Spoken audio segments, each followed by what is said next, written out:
Yo, James Gunn. Oh, hi, Zack Snyder. Just saw your new cut of Superman, and word of advice, he's the man of steel, not the man of conversation. Hey, welcome back to ScreenCrush. I'm Ryan Airy, and let's talk about Man of Steel and Superman 2025. See, these are very similar movies that I think have very different messages and tones. And I also think that examining these films will tell us a lot about the filmmakers, but more importantly, a lot about ourselves. I think that these two movies each have a similar scene that shows why one was this, and the other was this. You have a dog?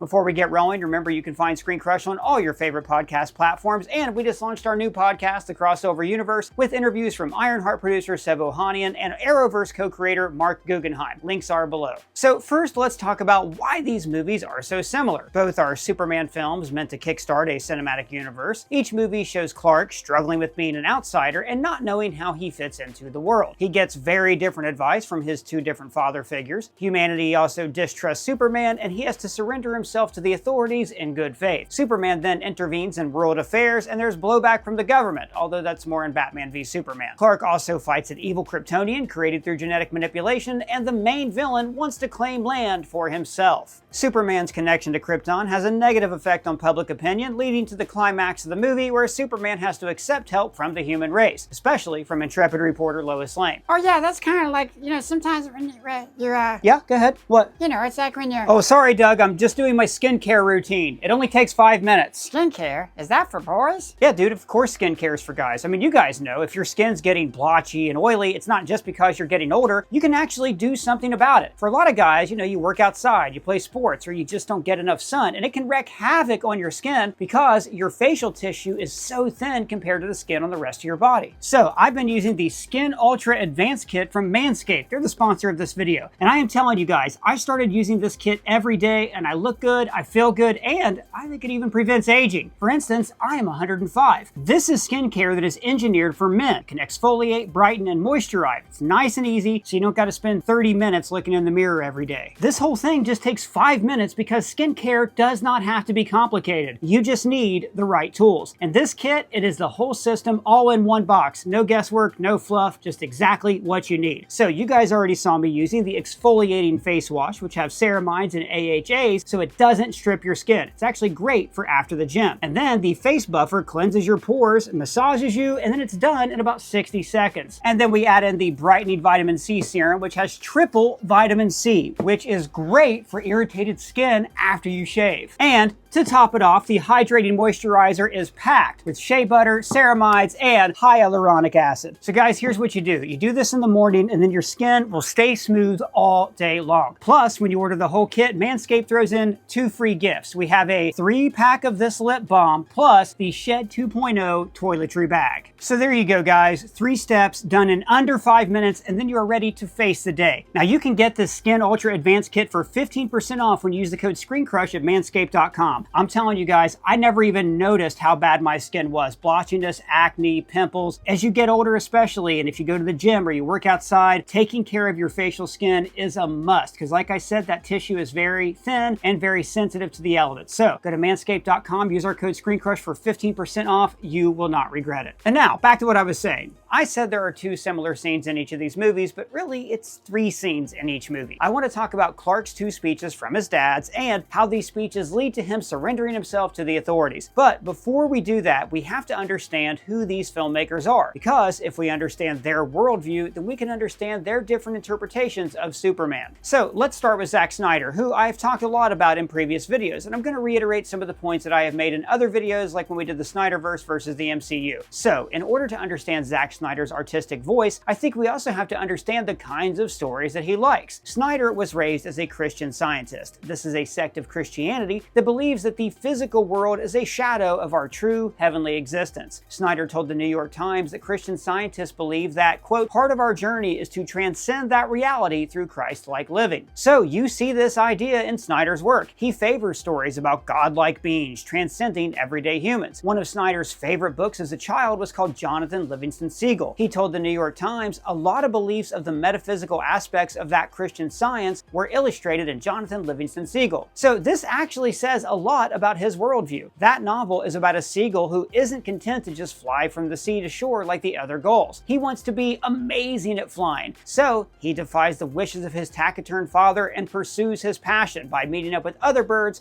who take him to a higher plane of existence. In other words, he flies really high, but this new world is found through the perfection of his new knowledge. So this idea that you can transcend reality through perfection is one of the tenets of Christian Science, and we're going to see it repeated again in Zack Snyder's works. I think you can see this belief reflected in Snyder's heroes. They represent human perfection, or godhood. And Snyder is also a big fan of Ayn Rand's novel The Fountainhead. The story follows a brilliant young architect named Howard Rourke. He is an outcast among his peers because he refuses to conform, just like Jonathan Livingston Seagull. But the story of the novel is often overshadowed by the philosophy it propagates, called objectivism. So this is the belief that, quote, the unfettered self-interest is good and altruism is destructive. In other words, the individual is more pure than the collective, and a person should never sacrifice their own desires for the common good, which isn't exactly a trait that we normally associate with Superman. But Snyder did say that he was trying to deconstruct the superhero genre, similar to what Alan Moore did with The Watchmen. So I'm telling you all this so you understand that Snyder was interested in portraying Superman as a god. Even in Batman v Superman, like when that bomb goes off in the Capitol building, Superman is painted as a guy who's almost disinterested by the loss of life around him, very much like Dr. Manhattan. So Snyder's version of Pa Kent is an objectivist. He tells Clark it doesn't matter that he has the power to save people, maybe he's better off letting them die. What was I supposed to do? Just let him die? Maybe. He emphasizes that Clark has to make this choice for himself. In other words, he tells his son to be an objectivist. Don't feel beholden to helping others unless it makes you happy. Superman does not even decide to embrace his godhood until he meets Jor-El's hologram. And this idea is also lifted from Superman 78 and has deep ties to myth, Judaism, and Christianity. Zeus granted power to his son Hercules. Moses was anointed on Mount Sinai. And Jesus went up the mountain and took on a heavenly form with Moses and the prophet Elijah. I mean, Jor-El even paraphrases John 3:16 in Superman 78. For this reason above all, their capacity for good, I have sent them you, my only son. But it's important to note that in Man of Steel, this event does not motivate Clark to reveal himself to the world and to start helping people. He holds back. Even when Zod appears and says he's going to destroy the Earth, Clark still hesitates. In fact, I talked to philosopher Nicholas Michaud about this, and he said, So, Man of Steel is a film that is primarily about the problem of, are human beings actually deserving of Superman? Does humanity actually deserve the attention that it's going to get? Does it deserve salvation? And Snyder makes his Christ imagery overt when Clark hesitates while in front of a stained glass window of Jesus praying in Gethsemane. This is when Jesus had his moment of doubt and asked God to relieve him of his burden. So when he's having his Garden of Gethsemane moment of whether or not he should reveal himself to the world in order to save humanity, I think it's a genuine question of, does humanity deserve this? Does humanity deserve that kind of sacrifice? So Superman ultimately decides to submit himself to the authorities. I'll surrender, but only if you guarantee Lois's freedom. And when Lois asks why he let himself handcuffed, he says, Wouldn't be much of a surrender if I resisted. And if it makes him feel more secure, then all the better for it. So this is very much Superman patronizing the human race. He doesn't actually believe in submitting to the law of the US government. He is just trying to make them feel at ease. Again, this is Snyder's interpretation of Superman as Jesus, who allowed himself to be beaten and humiliated before he was crucified. Superman even makes a point to say that he's been on Earth for 33 years, which was the age of Jesus at the crucifixion. But this super version of Jesus won't allow himself to be humbled for long. He shows off his powers. I can see your ID tag in your breast pocket, along with a half-eaten roll of wintergreen lifesavers. And when the general says, We have legitimate security concerns. Now, you've revealed your identity in Miss Lane over there. Why won't you do the same with us? Clark immediately shows them who is actually in control and breaks the cuffs. You're scared of me because you can't control me. You don't, and you never will. But that doesn't mean I'm your enemy. Now, Snyder may have just done this because it's badass, but here we're seeing a Superman who refuses to show weakness, whereas James Gunn's Superman begins his movie by showing how weak Superman is. Superman landing in the snow is also a kind of rebirth. Like going back to mythology, Superman's origin is a marriage of the heavens and the earth, like Zeus having sex with a human woman to have Hercules. But instead of this moment granting Superman power, it brings him pain, and he has to reach out for the help of an animal.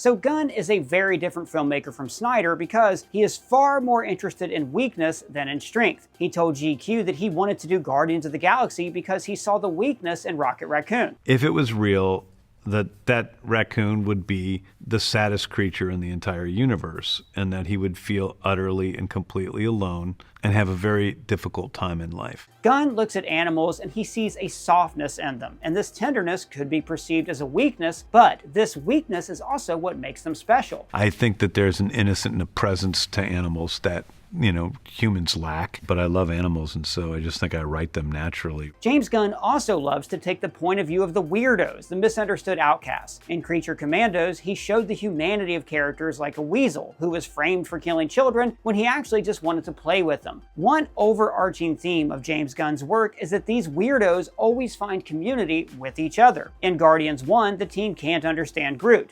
I'm Groot. Yeah, you said that. Until the end of the movie. We are Groot. And then finally, in Guardians 3, we can understand him. I love you guys.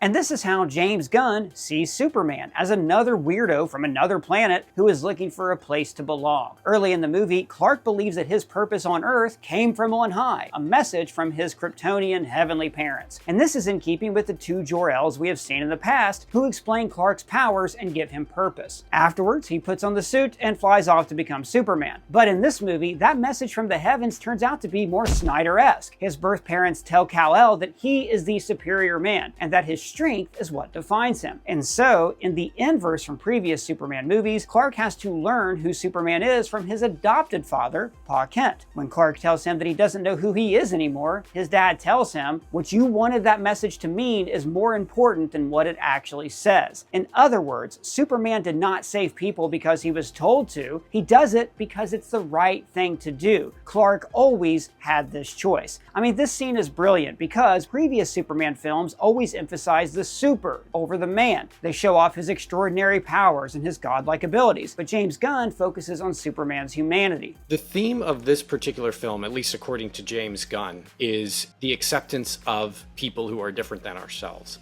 So it's almost the exact opposite of the Man of Steel. Man of Steel is central to Superman and about Superman choosing whether or not he should help us and save us and sacrifice himself to save us, etc. I mean, Superman is a creature of myth, a retelling of an old divine tale of the heavens meeting the earth. Like I said, Hercules or Jesus or even the virgin birth of Anakin Skywalker are all examples of this. But Gunn shows us that what made him Superman was not his divine power, it was his kindness and his upbringing. Kal-El could have become anybody when he was in that rocket, but he became a hero because he was raised to look out for others before himself. Snyder's Superman never truly felt connected to the human race. Even in his childhood, he was always told to hold back and to keep himself separate from others. You don't owe this world a thing. He was ostracized. He was made to feel different. He was always an alien. But this new Superman takes genuine pleasure in the human race. He loves to help people. He even loves to help animals. So I think the key scene in Superman 25 is when Superman turns himself in. Just like in Man of Steel, the authorities bring him in because of a perceived Kryptonian threat. Now, in Man of Steel, Clark deliberates on whether or not to turn himself in because he's not sure that humanity deserves to know who he is. Zod can't be trusted.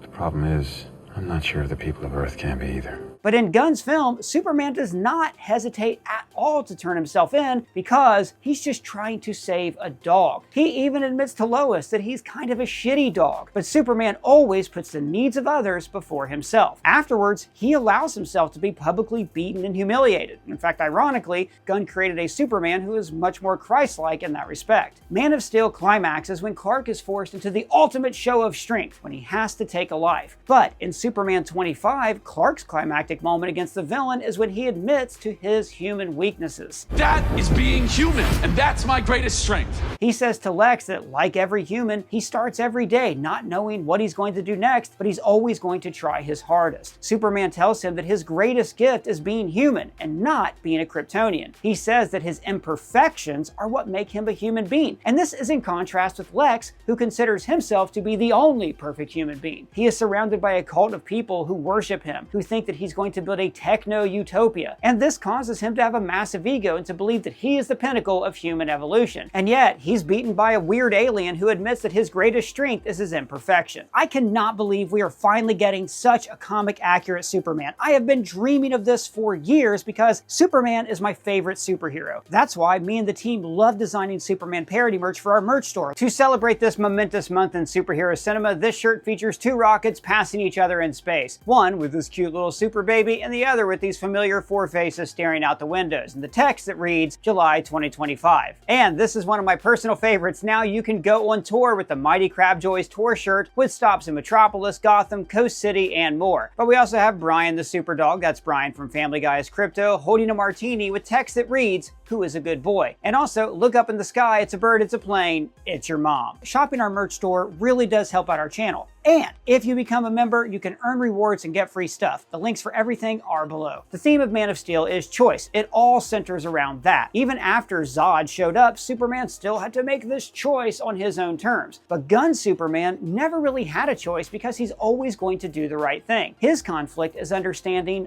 why he does the right thing. The theme of this film is about humanity, specifically recognizing the humanity in people or creatures who are not like us. Lex Luthor has no empathy. He believes that Superman wants to rule the world because that's what Lex would do if he had those powers. Lex sees a monster because he is a monster. Whereas Superman, like Lois said, sees the beauty in everyone, especially in the monsters. He wanted to save the kaiju and take it to an intergalactic zoo. He wants to save squirrels and dogs and people. In fact, we see this reflected in the people of Metropolis who go out of their way to save their pets when they're evacuating the city. And this is not extra detail. This is key to the movie because the way we treat animals and monsters and weirdos reveals the humanity within ourselves because we are judged on how we treat others. For instance, in Matthew 25:40, Jesus said, "Whatever you did for one of the least of these brothers and sisters of mine, you did for me." So the ultimate message of Gunn's film is that we need to see ourselves in the outcast. We need to empathize with the talking tree or the smartass raccoon or the immigrant from space. That is the only way that we can work together to make the planet a better home for us all. And that's why this is my Superman. Well guys, that's just my thoughts, but which one did you prefer, Man of Steel or Superman 2025? Let me know your thoughts down in the comments below or at me on Twitter, Threads, Blue Sky, or on our free to join Discord server. And if it's your first time here, please subscribe and smash that bell for alerts.